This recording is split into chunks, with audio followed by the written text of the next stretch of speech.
नमस्कार मित्रों, मैं नवीन शुक्ल फिर हाजिर हूँ एक नई क्राइम स्टोरी के साथ। आज की कहानी मित्रों एक भारतीय विमान के अपहरण की है। ये सच्ची कहानी मित्रों ऐसी है जिसमें 190 यात्रियों की बदले 3 खूंखार अपराधियों की रिहाई करनी पड़ी थी। और उस समय हमारे देश के प्रधानमंत्री थे माननीय अटल बिहारी वाजपेयी जी। और सिर्फ इसी मुद्दे को लेकर कई जगह ये चर्चा की जाती है कि इस मुद्दे पर वाजपेयी जी थोड़ा कमजोर पड़ गए। मित्रों, ये दिन था 24 दिसंबर 1999 का, जब नेपाल के त्रिभुवन अंतर्राष्ट्रीय हवाई अड्डा काठमांडू से भारतीय विमान दिल्ली आने की तैयारी में था। और ये मित्रों क्रिसमस से एक दिन पहले का दिन था और शाम को लगभग वही 4 बज रहा होगा जब ये विमान दिल्ली आने की तैयारी में था। उधर हरकत-उल मुजाहिदीन के 5 आतंकवादी इब्राहिम अदर, शाहिद अख्तर सईद और सन्नी अहमद काजी मिस्त्री, जहूर इब्राहिम और शकील, जो इस फ्लाइट को अगवा करने वाले थे, कुछ फर्जी नाम वाले कागजातों के माध्यम से इस विमान में सवार होने के लिए चेक इन कर रहे थे। इस फ्लाइट में सवार होने के लिए इन 5 आतंकवादियों ने सेफ, भोला, शंकर, बर्गर और डॉक्टर जैसे फर्जी नामों को कोडवर्ड की तरीके इस्तेमाल किया था।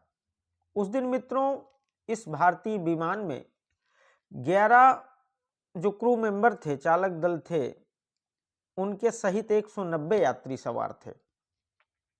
इस विमान के पायलट थे एन देवी शरण जी और फर्स्ट ऑफिसर थे राजेंद्र कुमार जी। इन आतंकवादियों ने 3 अलग अलग ट्रैवल एजेंसियों से झूठे नाम से अपनी टिकट बुक करवाई थी और फिर मित्रों 13 दिसंबर को इस बुकिंग को बदल दिया था। लगभग 1 घंटा 20 मिनट का टोटल सफर होगा काठमांडू से दिल्ली का, जो इस विमान को तय करना था और फिर दिल्ली हवाई अड्डे पर लैंड करना था। विमान ने ठीक शाम 4 बजे मित्रों काठमांडू हवाई अड्डे से उड़ान भरी।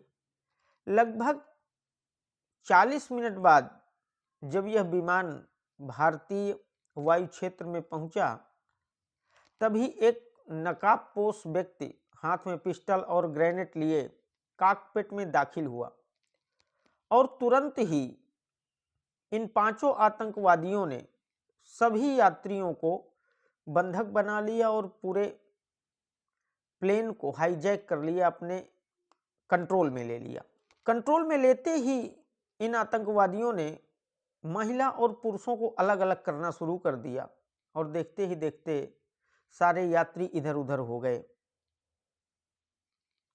इस बीच में मौका देखकर एन देवी शरण जी ने विमान का एक इमरजेंसी बटन दबाया, जिससे 4:56 में दिल्ली एयर ट्रैफिक कंट्रोल तक ये जानकारी पहुंच गई कि विमान और में कुछ न कुछ गड़बड़ी अवश्य चल रही है।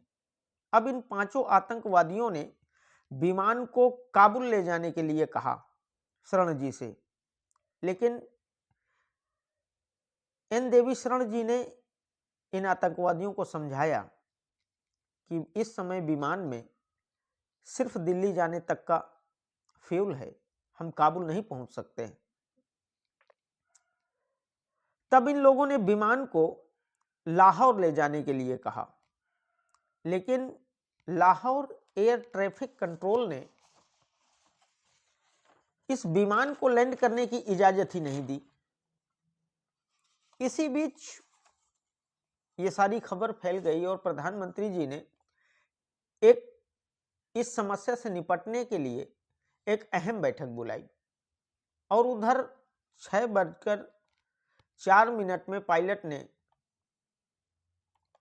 ये बात बताई कि अब विमान में सिर्फ 1 घंटे का फ्यूल बचा है और पाकिस्तान ने लाहौर हवाई अड्डे पर उतरने की अनुमति नहीं दी है। और पायलट ने दिल्ली एटीसी को यह भी कहा कि पाकिस्तान से प्लेन उतारने की अनुमति एटीसी को लेनी चाहिए, क्योंकि ये अपहरणकर्ता भारत में उतरना ही नहीं चाहते थे और इन्होंने धमकी दी थी कि अगर इनकी मांगें नहीं पूरी की गई तो यह 10 यात्रियों को तुरंत जान से मार देंगे। अब मित्रों, शाम 6:30 में भारत ने पाकिस्तान से विमान उतारने की परमिशन मांगी, लेकिन पाकिस्तान ने साफ साफ इनकार कर दिया। अब प्लेन में फ्यूल खत्म हो रहा था, कोई प्लेन उतारने की अनुमति नहीं दे रहा था। ऐसे में हमारे पायलट ने आतंकवादियों को समझाया और अपहरणकर्ता प्लेन को अमृतसर हवाई अड्डे पर उतारने के लिए किसी तरीके तैयार हो गए। इधर जैसे ही प्लेन अमृतसर हवाई अड्डे में लैंड हुआ मित्रों, पायलट ने तुरंत इस विमान में फ्यूल भरने का आग्रह किया और आतंकवादियों ने, जिनसे कहा गया था कि आप लोकल पुलिस से, लोकल प्रशासन से बातचीत कर लें, उन्होंने लोकल प्रशासन से बात करने के लिए बिल्कुल साफ साफ मना कर दिया। अब अमृतसर हवाई अड्डे पर जब काफी समय तक ईंधन भरने के लिए टैंकर नहीं आए तो अपहरणकर्ता मित्रों गुस्से में आ गए और उन्होंने एक जर्मन नागरिक सतनाम सिंह और एक भारतीय रुपिन कात्याल पर चाकुओं से हमला कर दिया और उन्होंने बंधुकों को मारना शुरू कर दिया। हालांकि अमृतसर हवाई अड्डे पर हमारे कमांडो मौजूद थे, लेकिन बिना किसी आदेश के, बिना किसी आज्ञा के वो कुछ कर नहीं सकते थे, कोई एक्शन नहीं ले सकते थे। आखिर जब काफी समय बाद एक ईंधन भरने वाला टैंकर इस विमान के पास भेजा गया तो ये आतंकवादी, ये अपहरणकर्ता काफी घबरा गए। इनको लगा कि इसमें कोई साजिश हो सकती है और इन्होंने प्लेन को तुरंत उड़ाने का आदेश दे दिया। पायलटों ने बहुत समझाने की कोशिश की, लेकिन उन लोगों ने पायलटों की एक नहीं सुनी। अपहरणकर्ताओं ने यात्रियों के हाथ बांधकर आगे घुटनों पर बैठा दिया और कहा कि प्लेन तुरंत नहीं उड़ाना शुरू किया तो इन यात्रियों को मारना शुरू कर देंगे। इसलिए कैप्टन देवी शरण जी को इन यात्रियों की जान बचाने के लिए प्लेन उड़ाना पड़ा और बिना उड़ान की अनुमति के 7:15 पर प्लेन ने अमृतसर हवाई अड्डे से उड़ान भरी और जब प्लेन लाहौर हवाई अड्डे के नजदीक पहुंचा तो उसने उतरने की फिर अनुमति मांगी, लेकिन पाकिस्तान ने इजाजत फिर नहीं दी और जब प्लेन ने बिना परमिशन उतरने की कोशिश की तो लाहौर हवाई अड्डे की सभी लाइट्स और नेविगेशनल सेवाएं बंद कर दी गईं। अब मित्रों, मजबूरी यह थी कि विमान में ईंधन बिल्कुल नहीं बचा था। खैर, कैप्टन शरण ने विमान की क्रैश लैंडिंग कराने का फैसला किया। कोई चारा ही नहीं बचा था, कोई रास्ता ही नहीं था और जैसे ही कैप्टन ने विमान को हाईवे पर उतारने की कोशिश की, ठीक उसी समय लाहौर हवाई अड्डे ने सभी नेविगेशनल सुविधाएं शुरू कर दी और विमान को हवाई अड्डे पर उतारने की अनुमति भी दे दी और फिर विमान भारत का 8:01 में लाहौर हवाई अड्डे पर लैंड हुआ।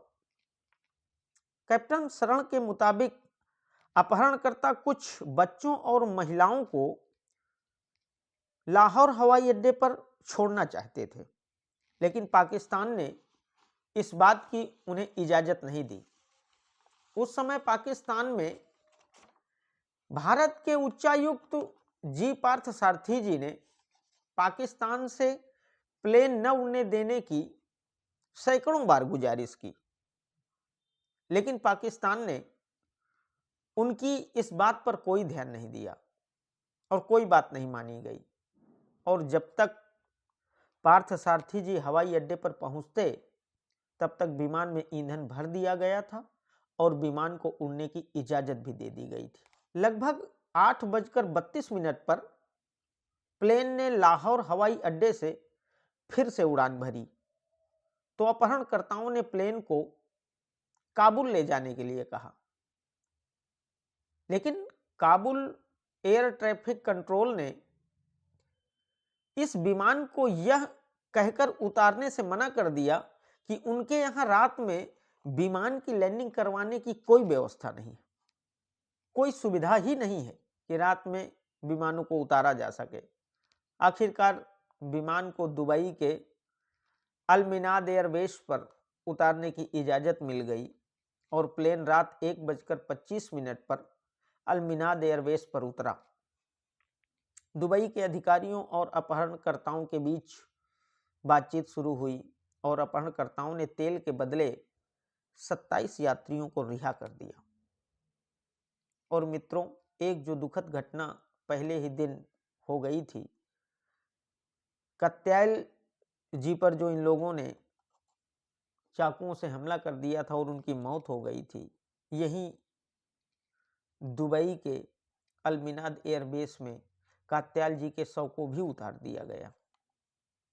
इस बीच मित्रों, दुबई के अधिकारियों ने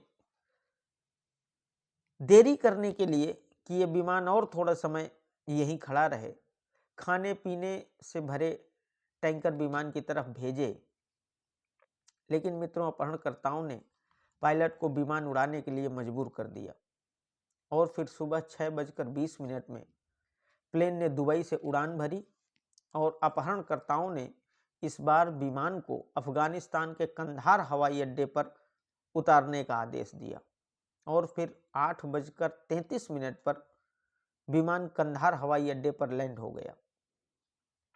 चूंकि कंधार मित्रों उस समय तालिबान के कंट्रोल में था, तालिबान के अंडर में था और भारत ने तालिबानी शासन को आधिकारिक मान्यता नहीं दी थी, इसलिए उनसे बात करने में भी अपहरणकर्ताओं से दिक्कत हो रही थी। एक उच्चायोग के अधिकारी को इस्लामाबाद से कंधार भेजा गया और संयुक्त राष्ट्र संघ ने भी अपने वार्ताकारों को कंधार भेजा। भारत के तत्कालीन गृह मंत्री लाल कृष्ण आडवाणी जी ने अपहरणकर्ताओं की वो मांग जो वो कह रहे थे कि इन यात्रियों को छोड़ने के लिए उन खूंखार अपराधियों को छोड़ना पड़ेगा, लाल कृष्ण आडवाणी जी ने इस बात का खुलकर विरोध किया, जबकि तत्कालीन विदेश मंत्री जसवंत सिंह ने तालिबान से बातचीत करने की वकालत की थी।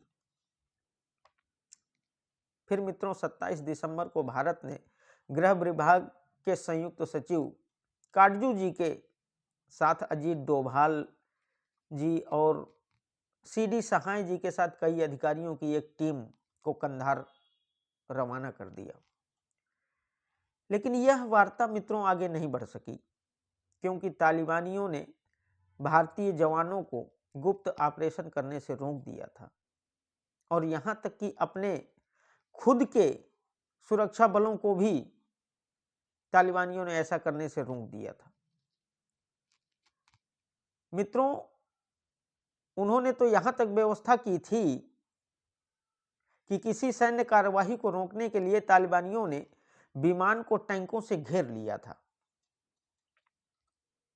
बाद में अजीत डोभाल जी ने बताया कि अपहरणकर्ताओं को आईएसआई का पूरा संरक्षण प्राप्त था और उन्हें सुरक्षित निकल जाने की पूरी गारंटी दी गई थी।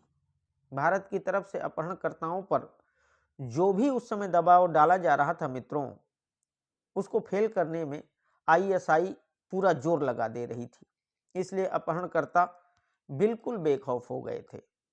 27 दिसंबर को एक स्थानीय चैनल में एक तालिबानी अधिकारी ने कहा कि अपहरणकर्ताओं को या तो तालिबान छोड़ देना चाहिए या तो फिर हथियार डाल देने चाहिए।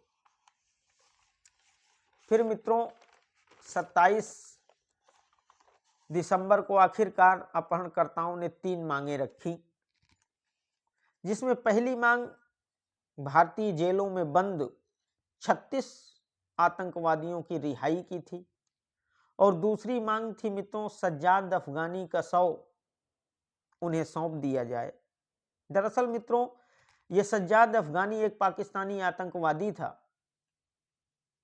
और हरकत उल मुजाहिदीन का कमांडर चीफ था, जिसको भारत ने अरेस्ट किया था और 1999 में जेल से भागने के दौरान इनकाउंटर कर दिया गया था। इन अपहरणकर्ताओं की तीसरी मांग थी मित्रों 20 करोड़ अमेरिकी डॉलर की फिरौती।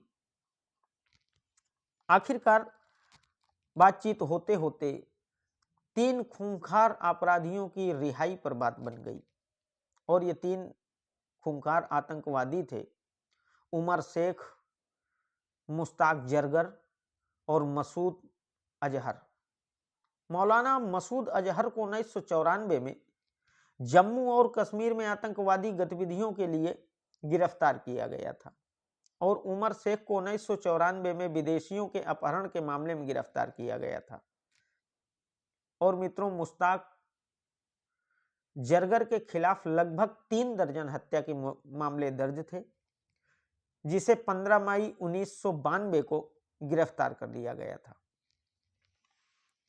इधर मित्रों, फारूक अब्दुल्ला जो उस समय कश्मीर के मुख्यमंत्री थे, वो कश्मीर में की जेलों में बंद कैदियों को रिहा करने के लिए बिल्कुल तैयार नहीं थे। लेकिन 30 दिसंबर को तत्कालीन एएस बुलक साहब और फारूक अब्दुल्ला की एक लंबी बातचीत हुई और इसके बाद अब्दुल्ला जी इन कैदियों की रिहाई के लिए सहमत हो गए। अब मौलाना मसूद अजहर, उमर शेख और मुश्ताक जरगर को एक विशेष विमान से कंधार भेजा गया और इस विमान में तत्कालीन विदेश मंत्री जसवंत सिंह जी भी मौजूद थे। और उसका कारण ये था मित्रों कि अगर कोई तत्काल निर्णय लेना पड़े या कोई ऐसी सिचुएशन आ जाए कि तुरंत निर्णय लेना आवश्यक हो, तो फिर वो निर्णय तुरंत लिया जाए, उसमें कोई देरी सवेरी या कोई समस्या उत्पन्न न हो। इधर भारत ने नेपाल से मित्रों अपने सभी हवाई उड़ानों पर रोक लगा दी थी। फिर लगभग 5 महीने बाद कुछ आवश्यक शर्तों के साथ भारत ने उड़ानें प्रारंभ कर दी और 2000 में हवाई अड्डों की सुरक्षा CISF के हाथों में सौंप दी गई। इधर सुरक्षा एजेंसियों ने एक पाकिस्तानी फोन कॉल को ट्रेस किया, जिसमें अब्दुल लतीफ को लंदन में एक समाचार एजेंसी से कांटेक्ट करने और बातचीत करने को निर्देशित किया गया था और यह कहा गया था कि अगर उनकी मांगें नहीं मानी गई तो वह प्लेन को उड़ा देंगे।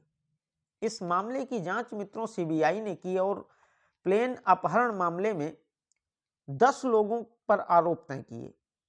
लतीफ के साथ दिलीप कुमार भुजेंद्र और एक नेपाली नागरिक यूसुफ नेपाली, जिन्होंने अपहरणकर्ताओं को सहायता पहुंचाने के लिए काफी मदद की थी, इन सबको दोषी करार दिया गया।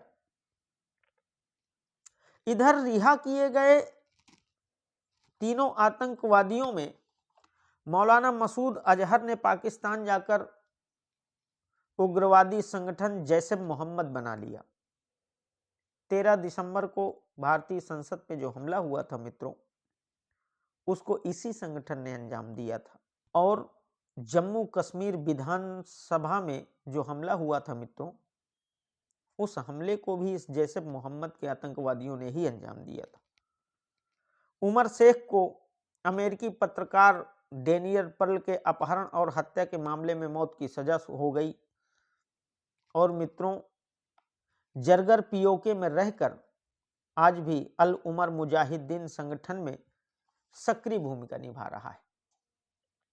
तो मित्रों, 8 दिन तक चले इस विमान के अपहरण में जिन लोगों के परिवार वाले उस विमान में थे, वो तो समस्या में थे ही, वो तो चिंतित थे ही, लेकिन 8 दिनों तक पूरे देश की नींद हराम कर रखी थी इस पूरे मामले ने। देश का हर व्यक्ति उस समय टीवी से ही चिपका हुआ था कि आखिरकार इस पूरे अपहरण मामले में कैसे और क्या होगा, और हमारे 190 लोगों का क्या होगा। इधर भारत में काफ़ी प्रदर्शन होने लगे, प्रधानमंत्री जी पर भी बहुत दबाव था और इन 3 खूंखार आतंकियों की रिहाई अपने लोगों की जान बचाने के लिए करनी पड़ी। तो ये थी मित्रों कंधार विमान अपहरण की एक एक सच्ची कहानी। ये कहानी अगर आपको पसंद आई हो तो मेरे चैनल को शेयर और सब्सक्राइब जरूर करिएगा। बहुत बहुत धन्यवाद।